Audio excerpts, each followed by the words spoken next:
A tumor that doesn't actually have any blood vessels cannot grow any bigger than the head of a ballpoint pen. But the moment blood vessels can touch that little tiny microscopic tumor and start to feed it, a cancer will grow 16,000 times in 2 weeks. And studies have shown just eating even one overnight will start to change your gut microbiome, favoring more healthy species of bacteria. Cancer cells avidly use glucose to fuel their own metabolism. Our bodies are able to take any glucose and take it down to a sub-threshold that wouldn't drive that cancer cell any faster than it would a normal cell. If you got diabetes, it's a different situation. And so if you wanted to be safer, you might want to stay away from cancer like sharks. When they're on the cover of a magazine, it sells, they fly off the shelf because people are interested in this topic. And just like sharks, there's a lot of fear and reaction, I think, to the topic of cancer. And I think this is also true even in the medical community. So first of all, let me kind of give my response to what we do know about the evidence of sugar and cancer, because I do cancer research. I've been involved with cancer research. I've been involved with helping to develop over a dozen cancer drugs that are FDA approved. And part of my street cred, Drew, when I speak about food as medicine, is that I've actually helped to develop medicines. I'm one of the guys who actually, I'm not just sort of like waving a leaf of kale saying, never mind all the prescription stuff. Like, I'm actually helping to develop those things. So for me, it's really, food is really an additional tool in the toolbox, but we can understand nutrition with the same rigor, with the same standards of evidence that we actually apply for drugs. So here's what we know about cancer. We know that we no longer talk about cancer just in terms of the organ it's in. The modern conversation about cancer in the medical community isn't, it's a colon cancer, so it's a colon disease, and it's a brain cancer, it's a brain disease, it's a breast cancer, it's a breast disease. We're actually talking about at the microscopic level that cancer has a microenvironment. It lives in a microenvironment. So just like if you had fish in a fish tank, what's going on around the fish in your tank actually makes a big difference in terms of how well the fish actually thrives. And so cancer, think about cancer being like in an aquarium, and that aquarium being kind of miniaturized in our body. There's a microenvironment.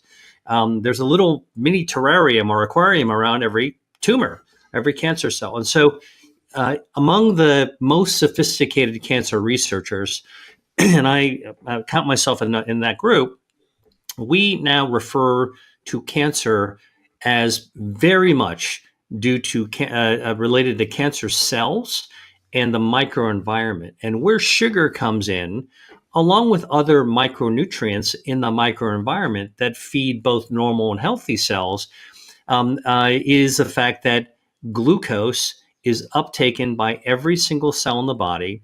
But because cancer cells are revved up, they are able to actually take that nutrient and actually fuel themselves. So what started as sort of like a well-intentioned interpretation by a non-medical profession has now been really validated, I think, by the cancer research world. Now, because sugar itself sort of quickly goes to stuff you would add to your drinks or your desserts, it all of a sudden becomes kind of a flip topic. But in reality, I think that it's incontrovertible that to cancer researchers that cancer cells avidly use glucose to fuel their own metabolism.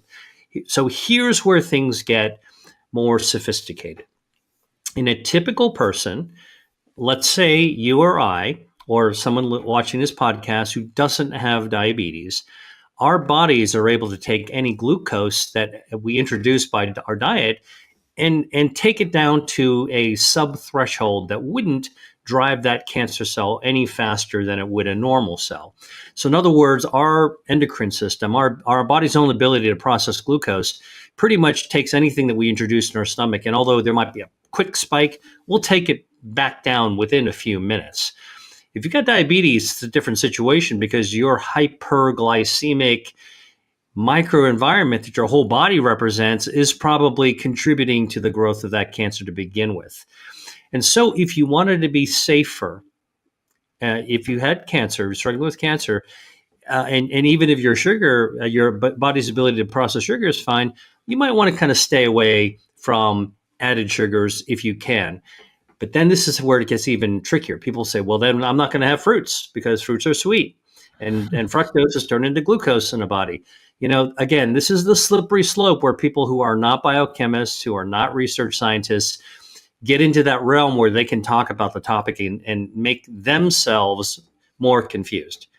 I will tell you that although there is natural fruit sugars in a piece of fruit, the reality is when you eat a piece of fruit, an apple, a pear, a peach, something sweet, a grape, you are getting a lot more than the fructose in your body. You're getting fiber, you're getting polyphenols, you're getting all these other micronutrients, many of which can actually fight the cancer itself.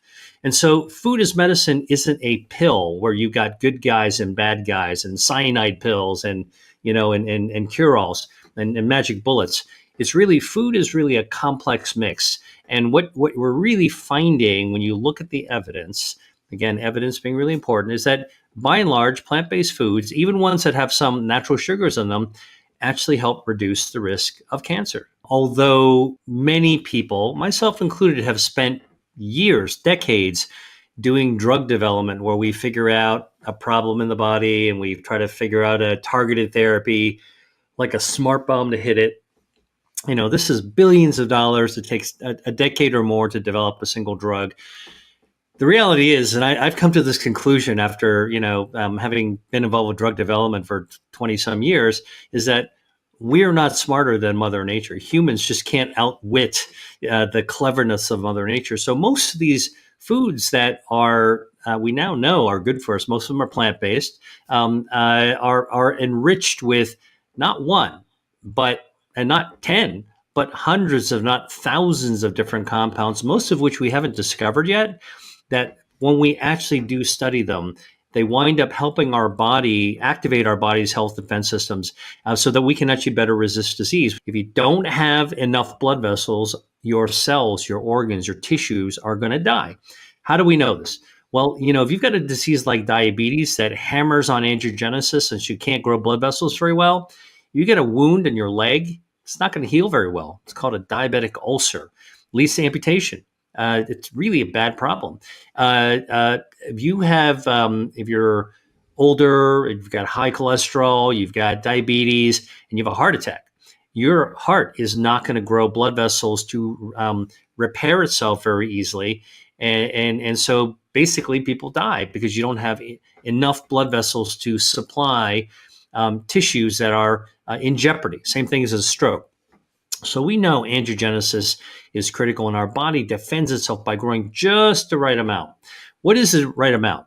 Well, it's not too few and not too much. It's just the right amount. I call it the Goldilocks zone. So remember Goldilocks? The bears are like not too hard, not too soft, just right, not too hot, not too cold, just right. So the body knows how to do this with most of the systems that have been hardwired into us to defend ourselves. And so you get just enough blood vessels, and then there's kind of like a zone where more can grow. Not too many. If you get too many blood vessels, you also get into trouble. Get too many blood vessels growing your eye, for example. Those blood vessels leak. You get blood coming out. That causes blindness. Diabetic blindness is due to extra blood vessels, excessive pathological angiogenesis growing in the back of the eye. You can go blind. Same thing when older people say, I'm losing my vision. It's usually macular degeneration. That's where blood vessels are growing in the back of the eye and leaking and causing all kinds of problems. So too much angiogenesis is also a problem. So how does the body normally prevent having too much angiogenesis? It's got all these systems to be able to mow the lawn. So think about a landscaper that's trying to create like the perfect lawn in the front yard, right? So basically, if the lawn overgrows, you got to get the landscaper to come in and mow it back down to exactly the right height. That's what the body knows how to do when it comes to our blood supply. Now, cancers are forming all the time. So right here, right now, my body and yours and everybody watching this podcast, we're forming little microscopic cancers in our body right now. Why? Because we got 40 some trillion cells that are dividing, making more cells all the time. You make one or two mistakes in those cells, bingo, you got a tiny little microscopic cancer, like a pimple. And like a pimple, it's harmless because it doesn't have a blood supply. So then your immune system wings by, finds it, and cleans it right out. It's like, or your immune system's like a cop on a beat, okay? And it'll take the bad guy right out. However, cancers can become dangerous when they are able to hijack our angiogenesis system. So this is really part of the nefarious, dirty deeds of cancer. They can be harmless and sit in the background in our bodies all the time, anytime. But if they find a way to leak proteins called growth factors that act like fertilizer, and they hijack our lawn, that turf that we're trying to grow, and they grow blood vessels into themselves. And I've done research on this. A tumor that doesn't actually have any blood vessels cannot grow any bigger than the head of a ballpoint pen, the little ballpoint thing. That's it. And it can't get any bigger. It doesn't have enough oxygen, no nutrients. So it's stuck. But the moment blood vessels can touch that little tiny microscopic tumor and start to feed it, a cancer that is the size of the tip of a ballpoint pen will grow 16,000 times in 2 weeks. So this is an explosive trigger when angiogenesis is hijacked and our body isn't able to control it. So that's called tumor angiogenesis. And that's how I got started in this field, because we were at the beginning trying to set out to figure out, how do you develop biotech drugs that can starve a cancer by cutting off its blood supply? Well, we've done that. And it's actually one of the mainstays of cancer treatment today. But the more exciting thing, we found that when you use the same testing methods that were used to develop these drugs to test foods, there's more than 100 foods that can actually starve cancers as well. Way back when I got in this field, we had a test system where we were testing cancer drugs that could starve a cancer by cutting off its blood supply. And one of the things that I did is I actually dropped some green tea in there, and it was shocking how effective the green tea polyphenols were in stopping those blood vessels that were feeding the cancer. And in fact, if I didn't tell the technician doing the lab work that it was actually a natural compound, and I told them it came from a drug company, they would have been super excited about it and started jumping up and down. And so again, Mother Nature is really, really good. So polyphenols in tea, e.g., CG is one of them. Resveratrol in red wine, also another one that's actually really, really powerful in terms of being anti-angiogenic. Genistein, the phytoestrogen in soy, actually can also cut off the blood supply, feeding breast cancer. So it's just the opposite of the urban legend out there that soy is not good for you. I recently saw an article. It was a cover of a magazine that said, soy anti-nutrients or something like that. And my mind was blown that somebody could actually say that, because most of the nutrients, including the proteins, but also the phytoestrogens in soy, again, if you're a scientist, you take a look at this, and the phytoestrogens look nothing like human estrogens. They're not dangerous. They actually block human estrogens, and they actually are also anti-angiogenic, and they cut off the blood supply to breast cancers. And this has been shown in human patients, breast cancer patients as well. Tomatoes have lycopene. So many of the same foods that we know are good, healthy, plant-based sources of nutrition, we're now rediscovering that many of the bioactives in them are also powerful cancer blood vessel cutting off systems that cut off that starve a tumor. So blueberries are blue because they contain a natural dye that is colored blue that is called anthocyanin. And anthocyanins have been found to be powerful activators of our immune system in a beneficial way. So they don't cause autoimmune disease. They actually elevate our T cells and natural killer cells. These are part of the super soldiers that make up our immune system. They just kind of like give more weapons to our immune system to defend against invading armies. And just by eating like a cup and a half of blueberries a day, you can elevate your T cells by like 88%. Okay. And athletes that actually eat blueberries regularly, they just walk around with a higher level of immunity to begin with. It's kind of a performance maintainer, not an enhancer. It's a maintainer because your immune system is also firing at peak. Now, what's also interesting is that the same anthocyanin lowers inflammation. So this is a classic dilemma that is out there in the wellness world. Like, yeah, we want to get rid of inflammation, so we want to make sure our immune system isn't overactive. Well, look, inflammation is a subset of immunity. We want good, strong immunity to protect us from invaders, and we want to also lower inflammation at the same time. Blueberries can actually do that. Another great way of actually elevating immunity is with broccoli. Now, broccoli contains a natural compound called sulforaphane.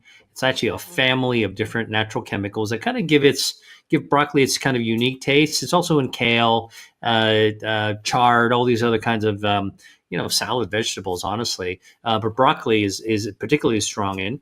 And it's been shown that actually you can actually boost your T cells, again, the super soldiers of your immune system, by just eating broccoli. But here's like a little pro tip and a little tiny hack. If you want to get as much as you can out of broccoli, you should eat normal adult broccoli.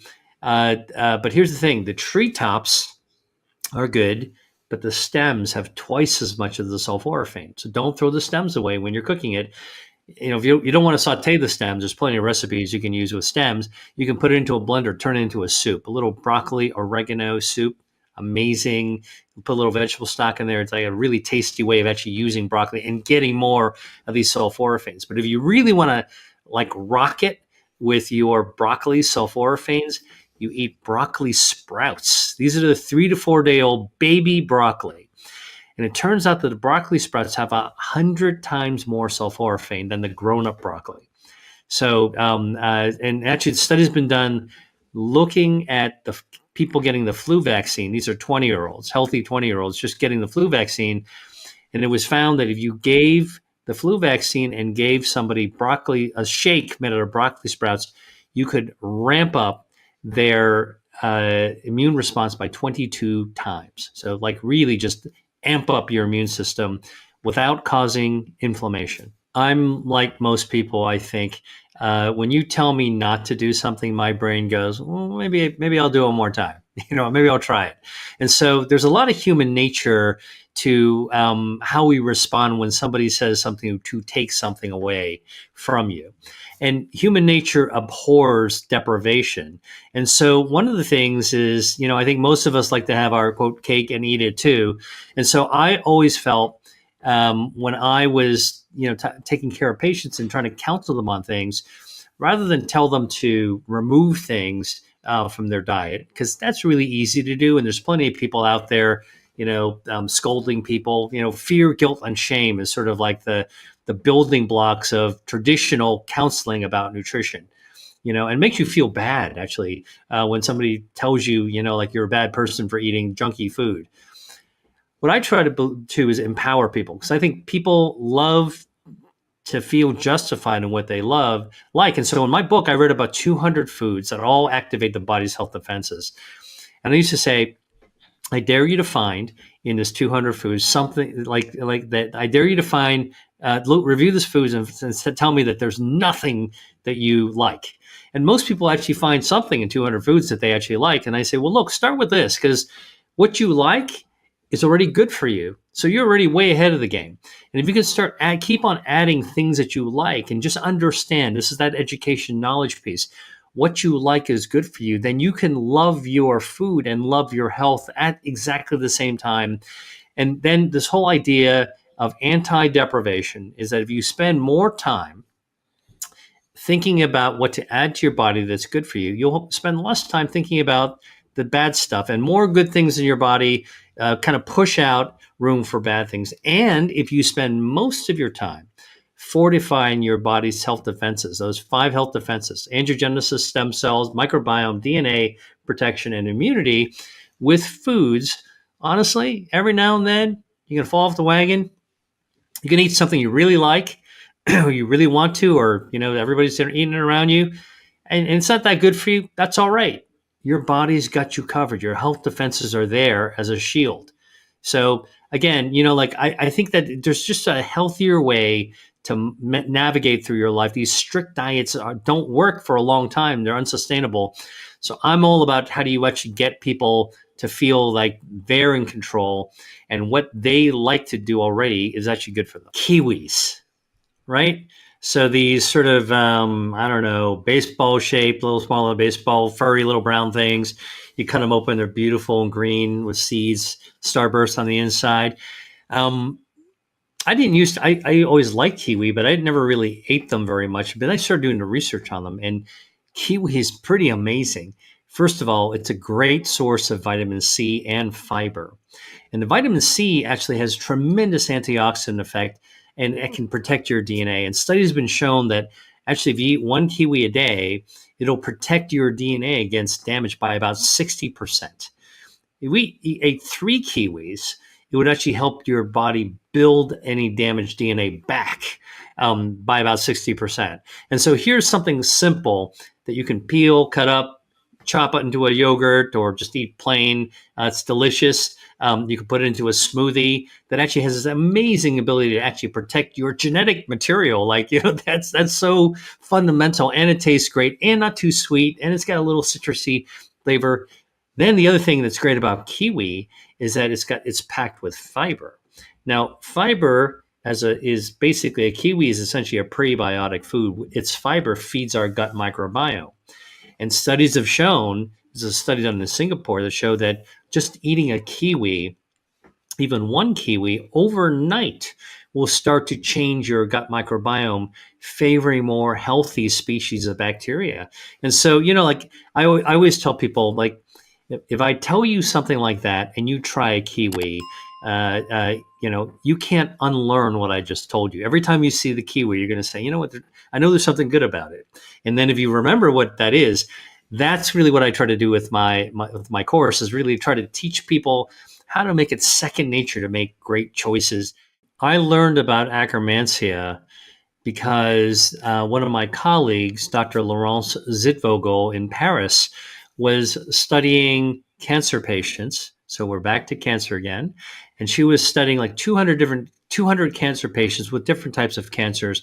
And they were all being treated for their cancer using immunotherapy. So these are the treatments that are biotech given to cancer patients. The treatments don't kill cancer cells directly, but what the treatments do is they rip the cloak off of the cancer that's trying to hide from your own immune system to allow your own immune system to tackle that cancer. Remember that health defense property of our immune system to fight the bad guys inside our body. And we know from immune therapy as doctors that, they can be an amazing win, meaning that some cancer patients are able to literally have their cancers completely disappear, even if it's metastatic cancer. My mother was one of those people, but former President Jimmy Carter was another one who had metastatic cancer. It spread to his brain on immunotherapy, all went away, all doing well today. No sign of cancer. We don't like to use the word cure because it is such a loaded word, but it's about as good as you can get from as a doctor and someone involved with biotech. But that only happens in less than 20% of people, right? And so Dr. Zitvogel was doing this research. I helped to convene a conference called Rethinking Cancer. Like, how do we rethink our whole approach to cancer? Kind of a fresh start. And she found that in 200 consecutive patients with different types of cancers, all getting immune therapy, if you split them up into groups that responded and did really, really well with their immunotherapy, had their immune system, attack and wipe out the cancer, versus the people who didn't do well, where their body didn't respond the right way, the only difference between the responders and the non-responders was one bacteria in their gut, and that one bacteria was Akkermansia. And it's Akkermansia muciniphila. That muciniphila actually says it all. This bacteria, which is considered now to be a guardian of our microbiome, it's one of the guardians of our health, loves to grow in the mucous membrane, in the mucus inside our gut. So our gut, actually, most people don't know this, but actually our gut has mucus. You know this if you have diarrhea, it's very mucusy, but there's some mucus in there all the time. And that mucus is sort of like topsoil for Akkermansia. It loves to grow in there. That's the guardian of the Akkermansia, where this guardian bacteria loves to grow. So if you take antibiotics, you can wipe out your Akkermansia like that. Okay, and then you got to grow it back. And so what she was finding is that people who were not responding to the immune therapies, you need a good immune system, that they were missing their Akkermansia. And many of them had been taking antibiotics, as a matter of course. As a cancer patient, you might get sick. Man, you take like a Z-Pack, man, you wiped out your Akkermansia. Now you got to grow it back. So this was like a brand new discovery. It was published in the journal Science. For me, when I saw that, and I saw it before, when it was embargoed, I saw the original data. It, like, the light bulb just like went blazing in my brain. Like, holy cow, we have got these guardians in our microbiome that we have to take care of. And the reason that I got involved in this food as medicine is that you cannot eat an Akkermansia probiotic. So you can eat a lot of other bacteria and probiotics. You cannot eat Akkermansia. The only thing you can do with Akkermansia right now is to grow it yourself. This is a DIY kind of bacteria. And the way you grow it is actually by creating more healthy mucus, that topsoil that it likes to grow in. So how do you do that? You do that with food as medicine. So pomegranate, cranberry, Concord grape, the juices. You only need 8 ounces of a glass of cranberry juice, pomegranate juice, and you'll be able to actually grow back this Akkermansia. I had a cancer patient, by the way. This was a couple of years ago, who had multiple myeloma, was going to get an immunotherapy, and her doctor was really gung-ho to get her immunotherapy, her oncologist. And her kids had a cold, so she had got a bronchitis and got a Z-Pack. Okay. And so before we started this immunotherapy, I basically said, let's check your stool. Sent out her stool for Akkermansia, 0, which Wow. you would expect from the Z-Pack, okay, and the antibiotic. And so I said, no, let's put the brakes on here. So we skidded to a halt before actually giving her the immunotherapy. I'm like, we do not want to waste this shot on goal. Like, this is her shot. And so I gave her cranberry juice and pomegranate juice. And we had her drink for 3 weeks straight every single day. And then we tested at the end of 3 weeks. So we delayed her treatment for 3 weeks. When we tested her stool again, she had 6 times above the average population of Akkermansia. So she really killed it and got a ton of Akkermansia. She got on her immunotherapy, and within 3 treatments, she responded to the upper 1% of responders. So she was like super responder, and just completely recovered from her cancer, like completely wiped it out. And again, this is sort of me learning from research that had been done and published in the research and evidence, thinking about how food fits into it, and actually using our body's own defenses to really help itself. This was not food versus medicine. This was food and medicine. And I think that's something I want your viewers to really take away from. Like, we're really not talking about a food versus medicine. Like, we're way beyond that. Honestly, you can still have that battle, but it really is about this totality. We want to be able to figure out how to use all the tools in our disposal to be able to win this battle, which is called our life, as we journey through it. And if we can enjoy ourselves with food along the way, then that's really having our cake and eat it too. Hey, if you like that video, then you're going to love this one. Check it out.